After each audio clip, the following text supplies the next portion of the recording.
no seu próprio pecado e não teve filhos, porque se tiraria o nome de nosso pai do meio da sua família, porquanto não teve filhos. Dá-nos possessão entre os irmãos de nosso pai. E Moisés levou a sua causa perante o Senhor. E falou o Senhor a Moisés dizendo: as filhas de Zelofeade falam retamente. Certamente lhe darás possessão de herança entre os irmãos de seu pai, e a herança de seu pai fará passar a elas. Louvado seja Deus. A igreja senta glorificando o nome do Senhor Jesus. Uma pergunta a ser feita: quem era ou quem foi Zelofeade? Zelofeade foi um homem da tribo de Manassés, filho de Efé, e ele só teve filhas. O nome nós já dissemos: Magda, Lua, Olga, Milca e Tirza. Zelofeade morreu durante a peregrinação de Israel, o período de 40 anos que eles passaram no deserto. No capítulo de número 24, 25, os filhos de Israel, ensinados por Balaão, eles começam a se prostituir. Aleluia. Por que eu estou falando agora de Balaão? Para você entender o contexto em que está inserido este texto.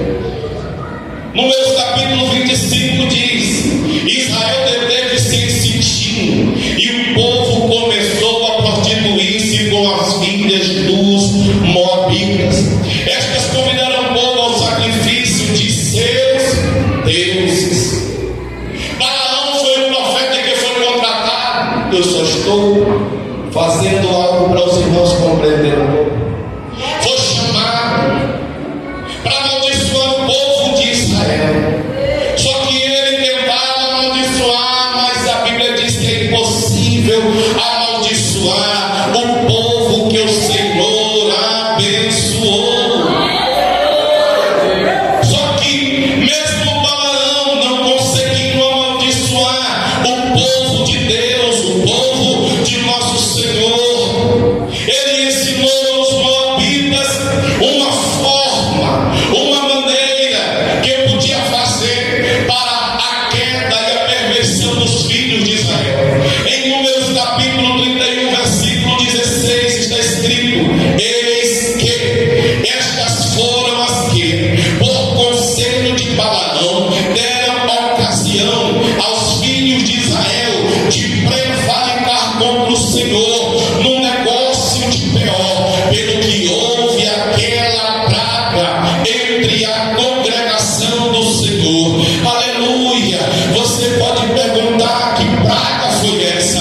Quando Balaão não conseguiu amaldiçoar o povo que Deus abençoou, ele ensinou ao rei do Moabitas e aos Moabitas, dizendo: olha, pega este povo e convida-os para participar, aleluia, para prostituírem-se. E quando eles começarem a se prostituir, quando eles começarem a pecar, vai acabar o povo, vai acabar tudo, vai deteriorar tudo, Deus abandonará o povo. E eu fiquei meditando quando eu lia, quando eu estudava, eu fiquei pensando: se em Israel tinha mulheres, por que os filhos de Israel foram procurar as mulheres dos moabitas?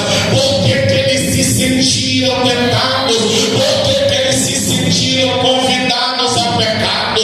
E eu comecei a meditar nesse texto e eu entendia que no tempo de Moisés, quando Moisés era vivo, Deus sempre condenou o adultério, sempre condenou a prostituição. As mulheres de Israel, elas casavam virgem. As mulheres de Israel, elas eram prometidas desde cedo pelos seus pais, feito acordos, aleluia, com o pai dos seus futuros maridos. Então, um homem em Israel que quisesse ter uma mulher, ele teria que casar com esta mulher israelita.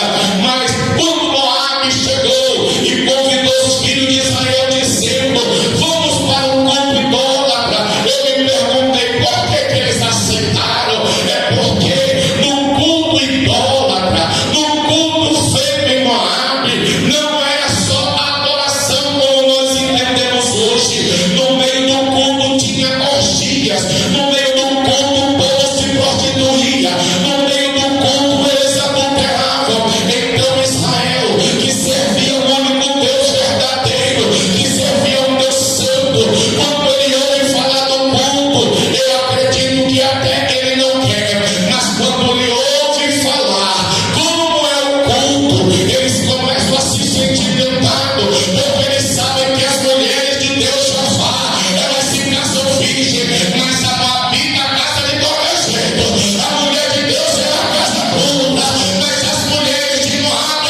cima todos que podem sair da guerra. E eu me perguntei por que está dividindo para cima, porque Deus só conta com guerreiro.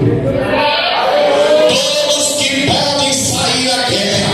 Deus queria saber quantos tinham, mas Ele não estava interessado naqueles que estavam ainda crescendo. Ele queria saber quantos guerreiros tinha, quantos haviam em Israel que podiam sair para a batalha. E Moisés contou o número deles. Mas quando o povo peca em Peor, quando o povo peca em Moabe e morre aquela quantidade de homens, Deus disse para Moisés: Moisés, confere o povo de novo.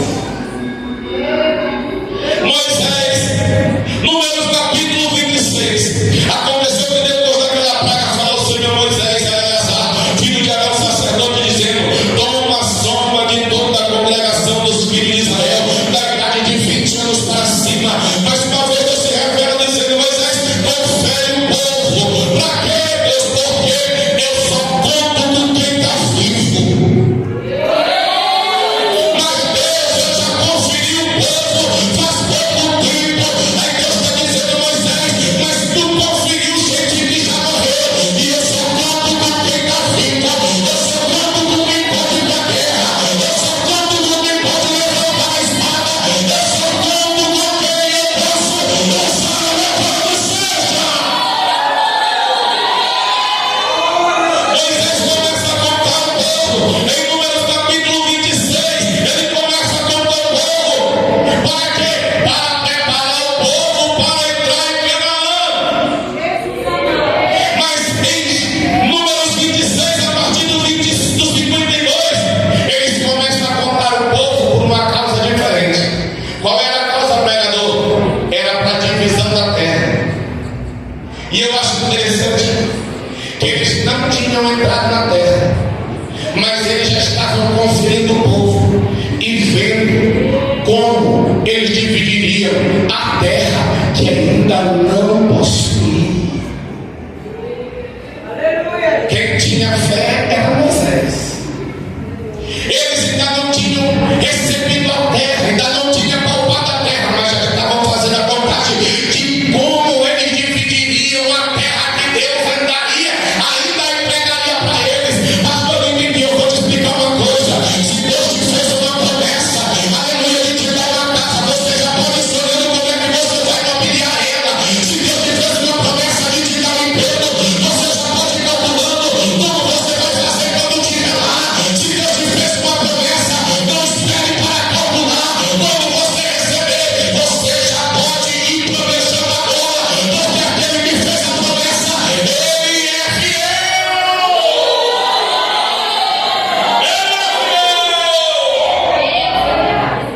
Só que naquele tempo, quando eles começaram a contar os homens para a divisão da terra,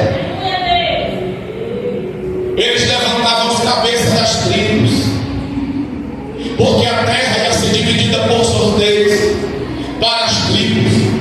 Só que Deus, Ele não divide um tanto igual para todas as tribos, não. Eu vou falar para você a diferença de igualdade para equidade. Sabe o que é? A igualdade é dar a mesma coisa, o mesmo tanto para todas as tribos. Mas a equidade é quando Deus divide o que tem de acordo com a proporção de cada tribo. Igualdade é pegar duas famílias e dar para cada uma R$1.000. Mas a equidade de Deus é quando Deus pega as duas famílias e vê que uma tem 10 pessoas e a outra tem 5. Aí o que é que Deus faz? Deus divide de forma igual, contando com as pessoas que tem na casa. Porque Deus não deixa ninguém de fora da sua bênção. Só que quando Moisés contava o povo, as mulheres, filhas de Zelofeade, começaram a pensar: rapaz, nós vamos ficar sem terra. Por quê? Porque o nosso pai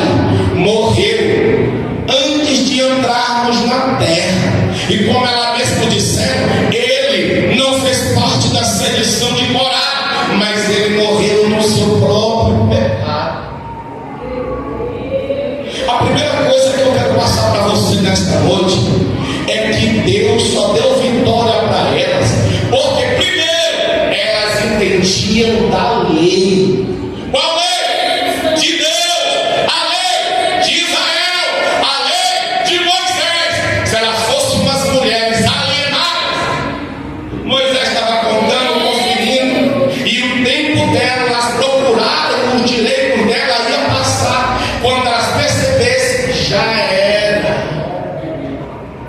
Mas mulher que conhece a sua lei, mulher que conhece a palavra, mulher que conhece a doutrina, mulher que conhece o mandamento, ela sabe o que é direito dela e o que é obrigação dela, o que ela tem que fazer para Deus, mas ela sabe também o que Deus vai fazer por ela, porque mulher que conhece Deus, ela tem vitória, anda de acordo com a lei e ela mostrou justificativa na lei. E não era na lei do mundo, era na lei de Deus que elas buscaram lá.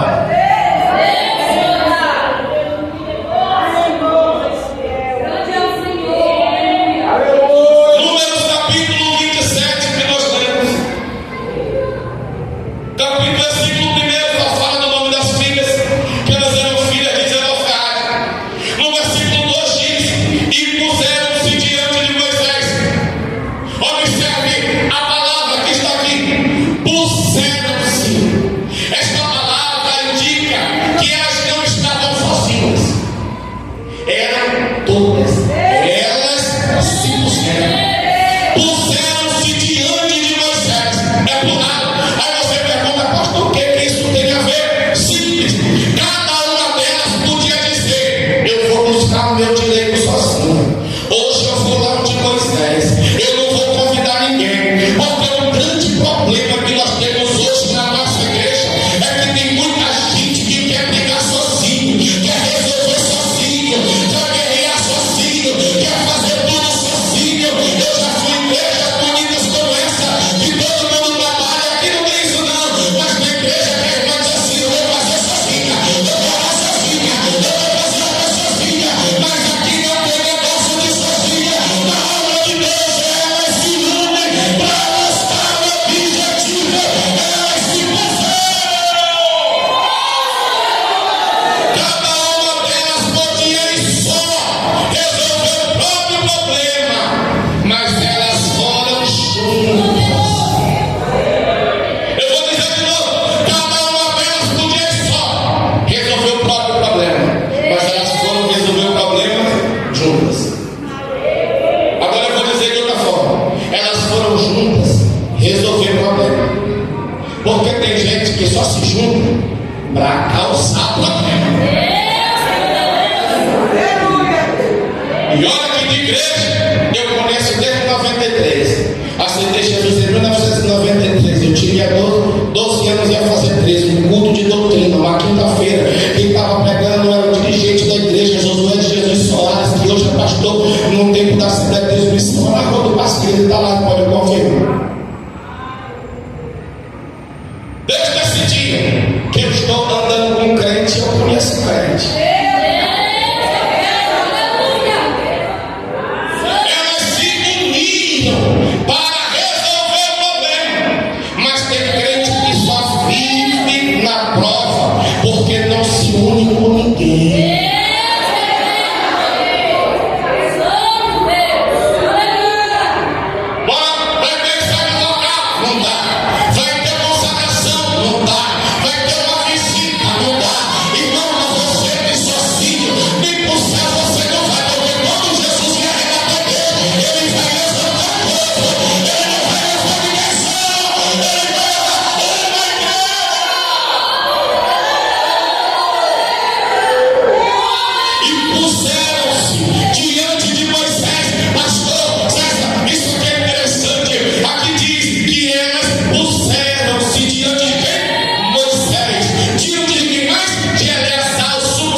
não vence, porque só procura a liderança quando já está tudo perdido.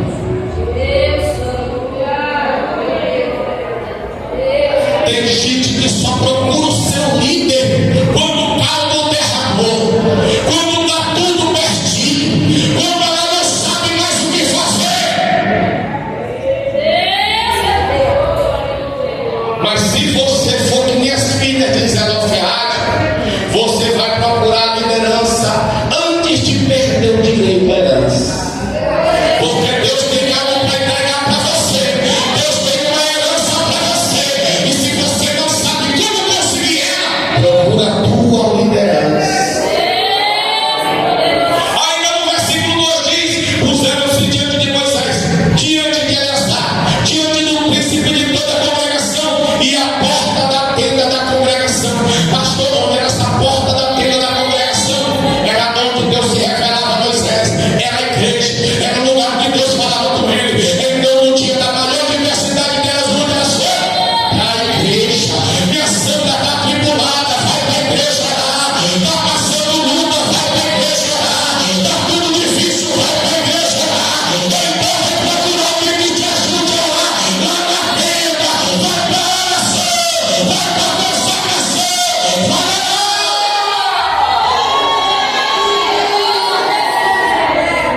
Aleluia! Elas foram da porta da tenda.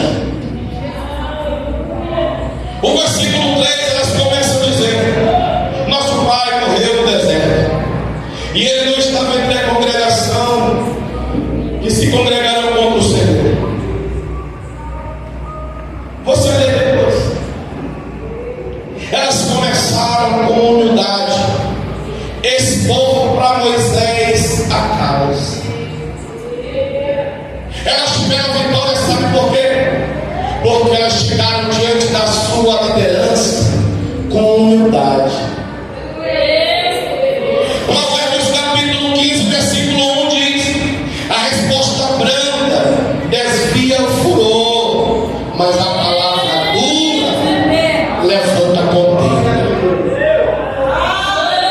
Só que tem gente que não sabe nem procurar a liderança com palavra branda, já vai bravo. Irmão, você quer resolver seu problema? Vá com humildade procurar sua liderança. Vá com calma procurar sua liderança.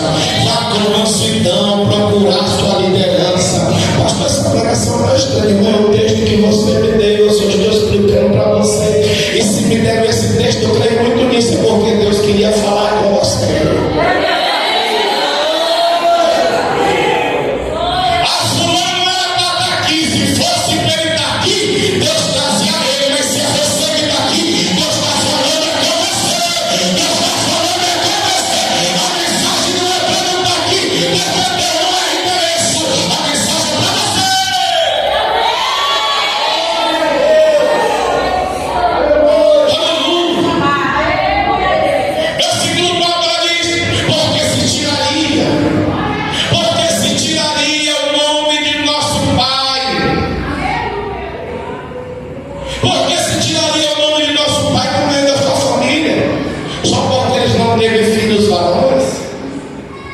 Irmãos, observe o argumento dessas mulheres.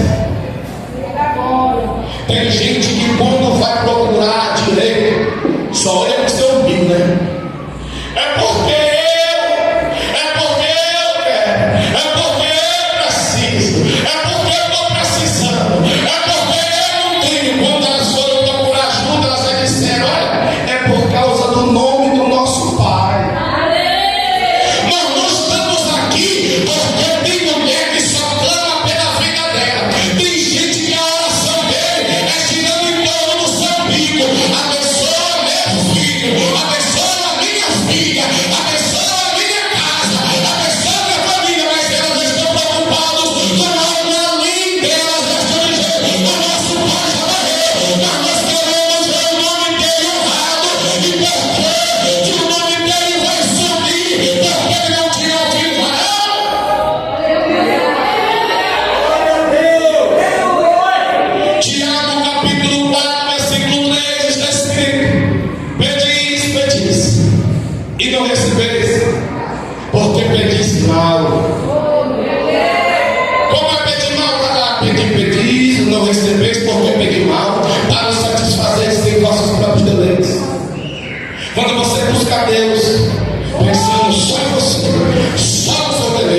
só nesta vontade. Eu vou te ensinar uma coisa que de graça. Aleluia, Deus nunca dá milagre só para você.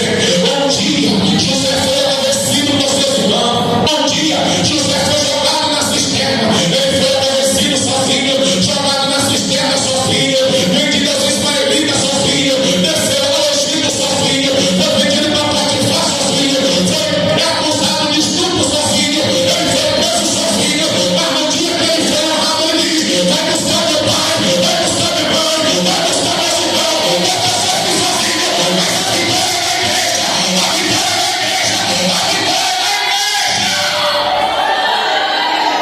Deus dá milagre, mas não é só para ti. Jesus passou 40 dias e 40 noites no jejum. O diabo diz: olha aqui, não tem pão, nós temos uma pedra, transforma ela em pão. Aí Jesus diz: para quê? Para mim? Não.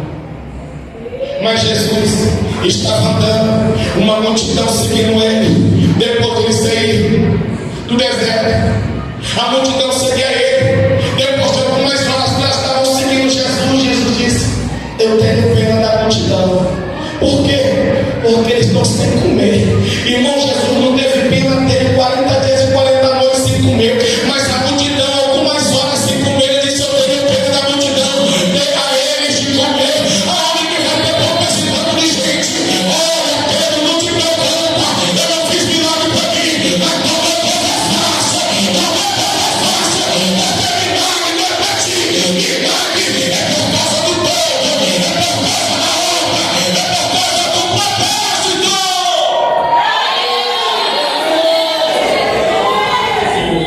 Daniel estava na Babilônia.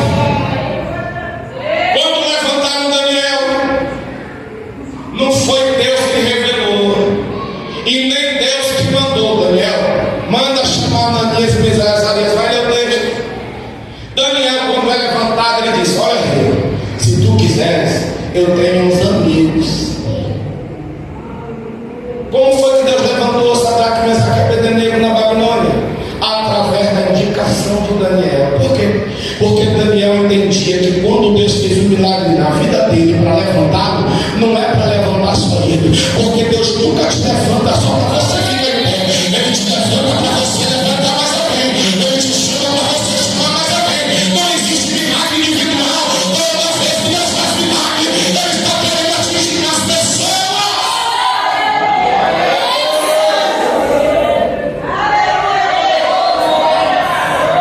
Elas entendiam da lei, por isso elas entenderam que ia ficar sem herança.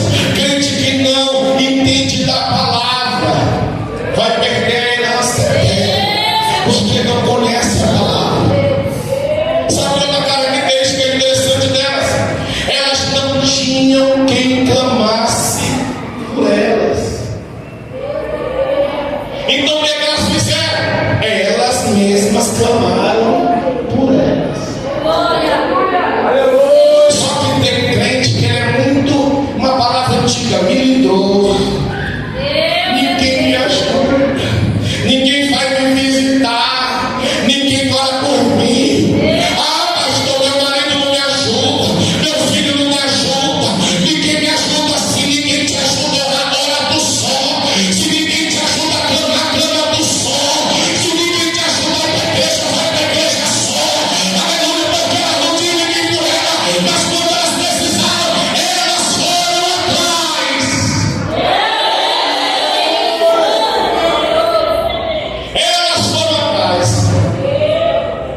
Uma coisa que acontece muito em nossos dias é a pessoa dizer assim: eu vou orar e esperar Deus agir.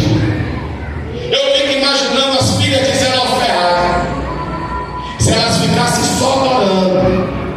Ah, nós vamos orar. A época que elas viviam era muito difícil.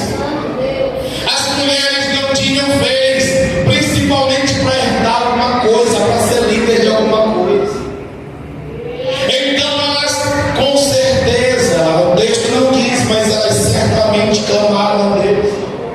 Só que elas não ficaram só clamando, elas disseram: nós vamos clamar, mas nós vamos fazer. ouvir alguma coisa. Pastor, não entendi, eu vou explicar. Tem gente que está com filho teimoso. Às vezes teu filho está com 20 anos já, aí o negócio está difícil. Mas tem irmão que já vê um filho pequenininho dizendo: eu estou só orando, não, irmão, ora e age. Ora e faz alguma coisa. Às vezes tem um irmão que Deus falou para ele: eu vou te usar, eu vou te levantar, eu vou te usar no ministério. O que ele faz? Eu vou ficar só orando e esperar o tempo de Deus. Não, irmão, você ora e age. Ora e vai pegar, ora e vai ler Bíblia, ora e vai jejuar. Ah, pastor, mas eu queria tanto que meu pastor me visse, mas ninguém me vê. Mas o Deus do céu, ele te vê. O Deus do céu, ele te vê. Aleluia! Só que tem gente que ele não quer fazer obra, ele quer ser estrela. Ele quer pegar na festa, ele quer pegar no congresso, ele quer cantar nos eventos grandes. Esse meu dirigente que eu falei que hoje é pastor, ele tinha um grupo de músicos da igreja e ele começou a perguntar: Jovem, por que você não está ouvindo tocar no doutrina? Por que você não toca no tempo de mocidade? E eles ficavam tentando dar desculpa e falaram: a partir de hoje, se vocês não tocarem no culto de doutrina, vocês não cantam domingo.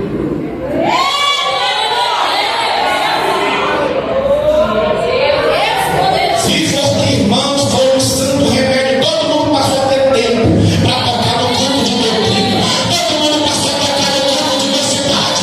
Eu fui casa de Deus, não é de estrela. Casa de Deus, não é de adorador.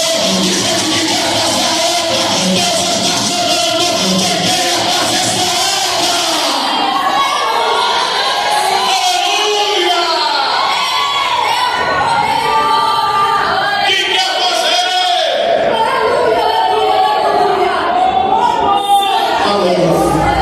Elas não tinham que clamasse por ela, elas mesmas clamaram. Elas podiam falar, mas elas não ficaram só orando e esperando. Elas foram procurar, elas tomaram atitude, elas se uniram, mas elas não foram para a batalha sozinhas, elas foram juntas. Aleluia. Eu estou parando aqui porque eu vou pregando e vai vir na minha mente muitas coisas. E dessa vez não é de Bíblia, que geralmente é da Bíblia. Mas o testemunho delas mexe com coisas que eu vivo. A minha esposa faz ser odiada há muitos anos. Há muitos anos. Só que de um tempo para cá, ela estava sentindo, toda vez que sai da hemodiálise, ela sai sentindo torturas. Sai a pressão baixa. Ela já tem a pressão baixa. Só que estava saindo mais baixa. Ela saía com vontade de desmaios. Eu estava soltando culto. Eu estava sem poder trabalhar. Eu estava sem poder sair de casa. Só tomando conta da minha esposa. Aí o médico baixou e disse para mim: olha, o seu coração dela já não está mais bem. Ele pagou um monte de exame, passou. E disse: já faz esse exame tudo particular complexa. Nós gastamos o dinheiro que não tinha e pagamos todos os exames. Aí todo médico dizia: aqui não tem nada, no coração não tem nada, aqui não tem nada. Quando deu todos os exames, disse assim: olha,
eu fui deixando um trecho ajudando essas mulheres. Porque tem coisas que Deus espera alguém clamar para Ele resolver. Pastor, eu entendi, eu vou explicar. Quando Deus revela para Abraão, lá em Gênesis capítulo 15, Ele diz: olha, Abraão, peregrina, será tua descendência em terra que não é sua, e afligirão e servirão por 400 anos. Mas também depois eu julgarei a gente a conservarão. Mas quando eu fui para Êxodo, está escrito que o povo ficou escravizado por 430 anos. E eu comecei a meditar, que eu sou um pouco meditador. Eu disse: Deus, o Senhor falou para Abraão que era 400 anos. Em Êxodo diz que era 430. E eu sei que o Senhor não errou. Aí Deus começou a me cutucar, mas eu vou continuar lendo, porque quem explica a Bíblia é a própria Bíblia. Aí quando Moisés está perdido no deserto, ele vai encontrar Deus, e Deus fala com ele: Moisés, Moisés, eu vou botar a conversa que tu já sabe. Ele vai dizer: olha, eu vou te enviar meu povo, porque eu tenho ouvido o seu clamor. Eu tenho ouvido o seu clamor. Pastor, eu não entendi. Aleluia. Deus tinha que ter 400 anos de placa, é 400 anos de prova, é 400 anos de espera. Quando Deus 400 anos, Deus disse assim: pronto, já acabou. Pastor, mas Deus está falando, agora é a parte do povo. Agora Deus está esperando alguém orar. Uma vez uma irmã me perguntou isso, ela ficou sem entender, eu dei outro exemplo para ela. Eu falei: irmã, ela já viu no jornal? Lá geralmente nos Estados Unidos, quando dá aquelas tempestades, aqueles ciclones que quebra tudo. Ela já viu barco em cima de hotel, carro em cima de ponte quebrando tudo. Ela já. Tem uma hora que Deus tem misericórdia, não tem? Ela tem. A tempestade acaba. Aí eu pergunto: Deus, ele vai lá arrumar? Aí ela: não. Eu: pois é. O meu Deus, ele para a tempestade, mas quem arruma depois da bagunça que ficou é quem ficou vivo. Tem gente que ele está olhando para o sofrimento e dizendo: meu Deus, a tempestade não acaba, meu Deus, a porta não acaba, meu Deus, a luta não acaba. Eu tenho uma mensagem de Deus para você: a tempestade já acabou, a porta já acabou, a luta já acabou. Deus está esperando só você se levantar para arrumar a bagunça que ficou. Vai arrumar a bagunça, vai arrumar a sujeira, vai arrumar.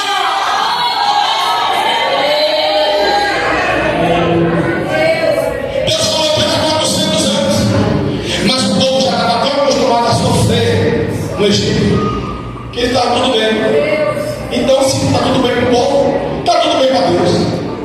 Mas quando o povo decidiu clamar, Deus envia Moisés: vai lá, porque o clamor deles chegou até mim. Deus está esperando você clamar. Sabe o que é mais interessante? Sabe o que é interessante nesse texto? Naquele tempo, olha para cá. Naquele tempo, quem dava as filhas em casamento era o pai, que negociava com outro homem para dar um filho, pagava um lote, e depois o noivo vinha buscar a noiva. Mas essa é outra mensagem. Só que elas não tinham mais pai, elas não tinham irmãos. Então, quando Moisés clama a Deus, Deus diz assim: olha, a partir de hoje, toda mulher que não tiver pai, irmãos ou parentes próximos, ela vai herdar no meio dos homens. E tem mais uma coisa, Moisés: fala, Deus, elas podem casar com quem quiser. Como é que é, Deus? Mas o pai sempre que escolhe o marido da filha. Mas ela não tem pai, ela não tem irmão. Então, como elas vieram buscar a minha direção, elas podem casar com quem quiser. Agora imagine essas mulheres daquele tempo ouvindo essa mensagem: olha, vocês vão ganhar a terra. E tem mais uma mensagem de Deus para você. Qual é, Moisés? Ela já estava alegre com a notícia de que podia vai dar terra. E vocês podem casar com quem vocês quiserem. Eu acho que essa mulher não sabia nem o que fazer, porque isso não existia na verdade. Só que Deus é interessante, que Deus às vezes age conosco como se Ele não soubesse o que vai acontecer lá na frente. A tribo de Manassés foi procurar Moisés. Moisés, tudo bem. Deus, Ele deu a terra para elas e o direito dela é herdar. Mas Moisés entende, se elas se casarem com homens de outras tribos, o homem vai passar a ter direito na terra. E essa terra que foi dada para a tribo de Manassés vai passar para a tribo do marido. E o território de Manassés vai diminuir em vez de aumentar. Aí Moisés não é afobado, ele vai consultar Deus. Aí eu fico meditando, por que Deus não disse logo desde o começo? É porque Deus gosta de quem vai procurar Ele. Ele já sabe que não vai passar, mas Ele está esperando você procurar Ele. Ele já sabe a tua luta, mas Ele está esperando você procurar Ele. Aí Moisés vai contar o problema para Deus e Deus escuta tudinho como se Ele não soubesse de nada.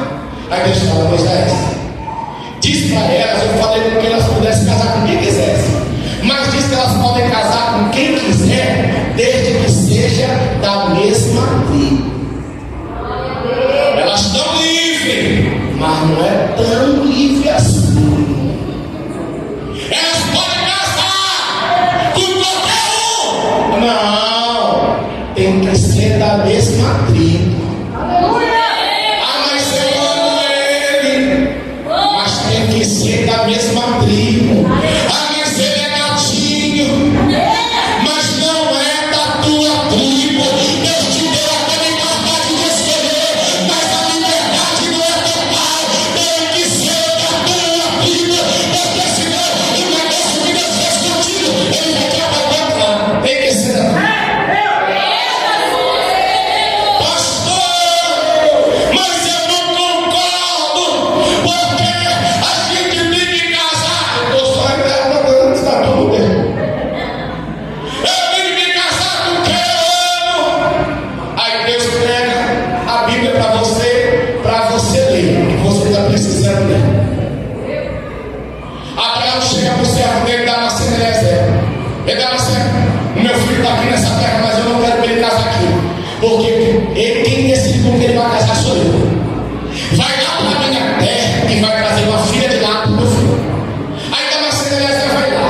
Quando dá uma semelhança na beira do poço, assim, Deus de meu Senhor Abraão, dá bom encontro ao teu servo.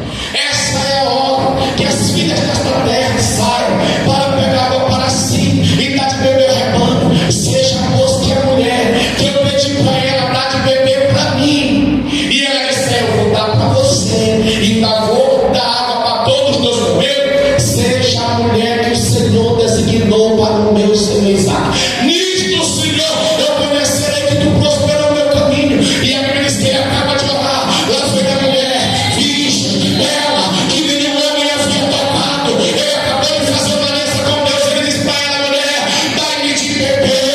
Aleluia. Escuta uma coisa, aleluia. Nem toda vez que você vai servir é uma perda. Às vezes Deus prepara a tua vitória. Depois que você serve o servo de Deus, aleluia, vai servindo, vai servindo, vai servindo.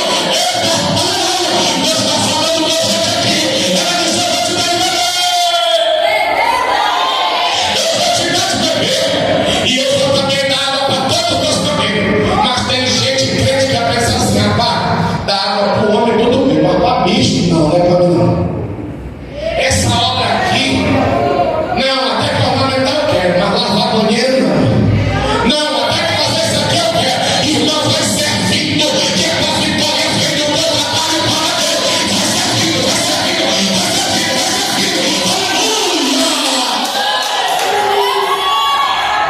O servo de Abraão vai lá na casa da mulher.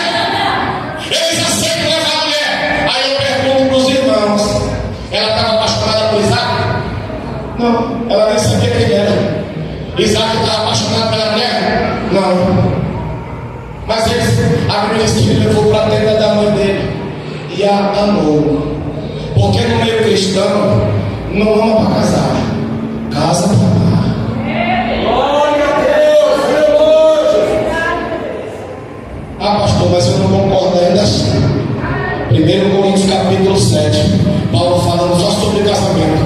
Ele diz assim: quem quer casar por amor faz bem, é isso? Não.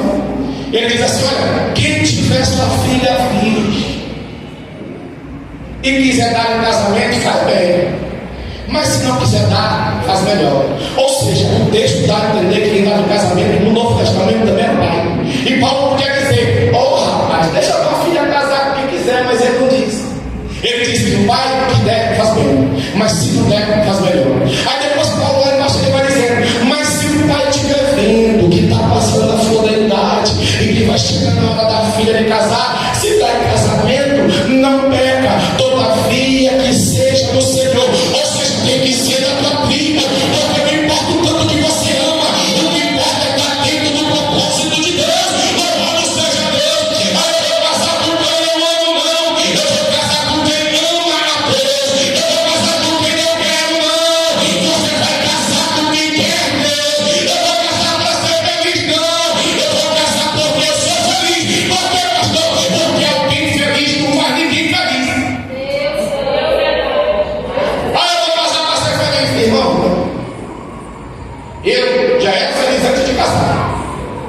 Primeiro eu casei para fazê-la feliz, e ela sabe disso.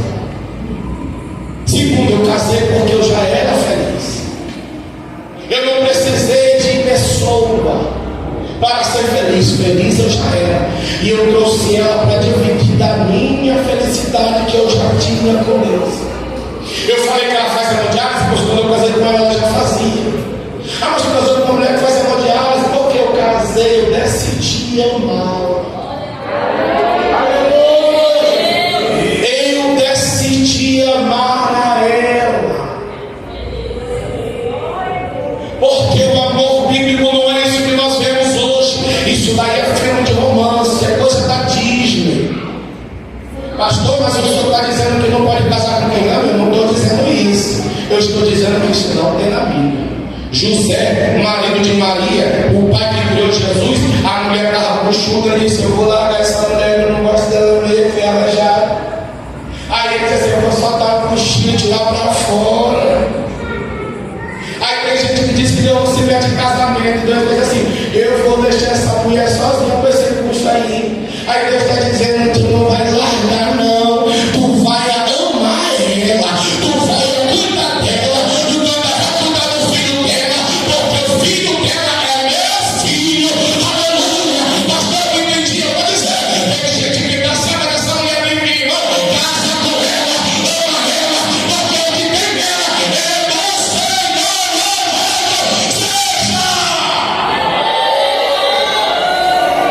Todas as passagens para você ver. Ah, pastor, mas eu continuo achando que é problemoso. Vai perguntar para Oséias. Oséias vai procurar mais uma vez uma mulher amada do seu marido. E a mulher vem dizer: adulta, adulta. Não, Deus, não posso. Tu vai casar com quem eu mandar. Tu não quer ser meu profeta? Tu vai casar com quem eu mandar. Aí ele deu mensagem para as filhas de Zelofeade. Sabe o que elas fizeram? Irmão, se fossem as mulheres de hoje, não é todas, lógico, mas elas iam se juntar de novo e iam dizer assim: olha, nós já ganhamos a terra. Sabe o que a gente faz, que a terra é nossa? A gente não casa. Nós vamos ser o empoderamento feminino agora. A gente vai negociar na terra, a gente vai vender, vai comprar, e nós vamos ganhar o nosso espaço no meio da sociedade. Mas não. Sabe o que elas fizeram? Casaram. Pastor, mas Deus ia fazer um negócio muito lindo, irmão. Deus já fez. Elas só queriam para Deus resolver aquilo. Deus resolveu elas casarem, foram ter filho e viveram felizes para sempre. Porque tem gente que complica as coisas. Tem gente que complica as coisas. Deus te deu vitória, para de enrolar. A Bíblia diz: portanto, quer mais que quer mais. Aleluia. Tendo que comer, que beber, esteja contente. Aleluia. Procura te contentar com aquilo que Deus colocou na tua mão. Procura te contentar com a terra que te Deus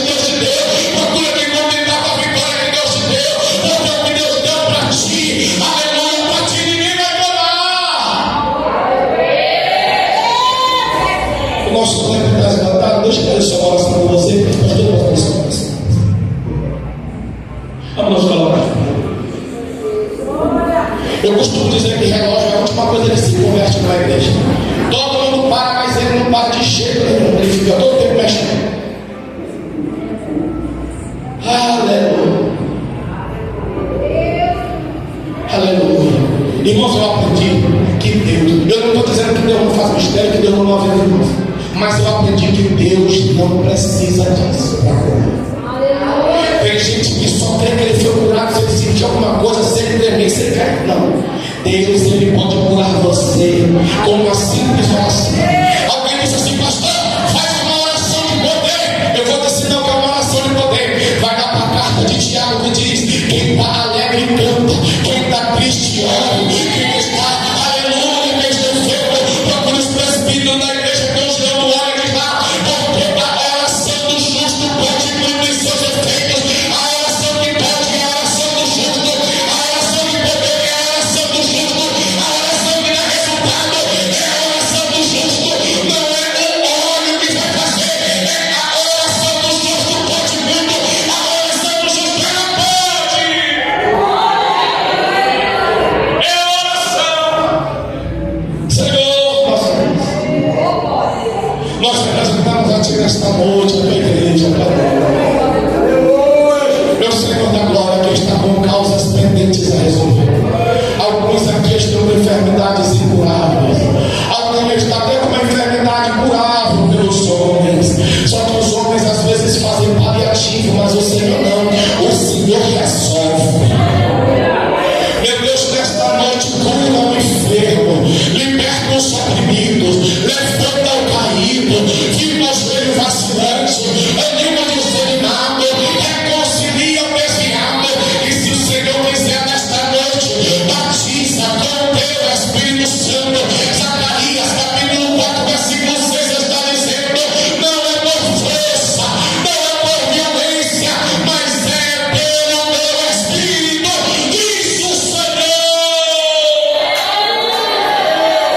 Que o teu Espírito esteja curando nesta noite, que o teu Espírito esteja libertando nesta noite, que o teu Espírito esteja quebrando poder nesta noite, que o Espírito esteja agindo onde não vemos, onde não podemos, que o Espírito esteja agindo, que o Espírito do Senhor esteja agindo em cada casa.